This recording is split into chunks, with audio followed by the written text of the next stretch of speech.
What does holiness to the Lord in everyday life look like?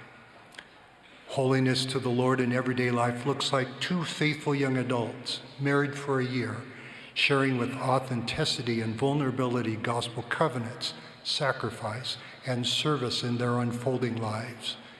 She begins, quote, "In high school, I was in a dark place. I felt like God wasn't there for me.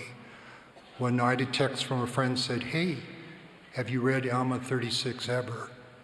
As I started reading," she said, "I was overcome with peace and love. I felt like I was being given this big hug. When I read Alma chapter 36, verse 12, I knew Heavenly Father saw me and knew exactly how I was feeling." She continues, "Before we got married, I was honest with my fiance that I didn't have a great testimony of tithing. Why did God need us to give money when others had so much to give? My fiance helped explain it's not about money, but following a commandment asked of us. He challenged me to start paying tithing. I really saw my testimony grow," she says. "Sometimes money gets tight, but we saw so many blessings, and somehow paychecks were enough."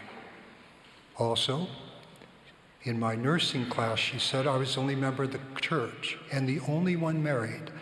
Many times I left class frustrated or crying because I felt classmates singled me out and made negative comments about my beliefs, my wearing my garments, or my being married so young. Yet, she continues, this past semester I learned how to better voice my beliefs and be a good gospel example. My knowledge and testimony grew because I was tested in my ability to stand alone and be strong in what I believe." End quote. The young huntsman adds, quote, "Before my mission, I had offers to play college baseball. Making the difficult decision, I put those offers aside and went to serve the Lord. I wouldn't trade those 2 years for anything." Returning home, he said, "I expected a difficult transition, but found myself stronger, faster, and healthier.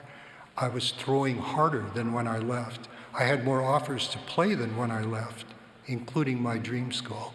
And most importantly," he said, "I rely upon the Lord more than ever." He concludes, "As a missionary, I taught that Heavenly Father promises us power in our prayers, but sometimes I forget that for myself." End quote.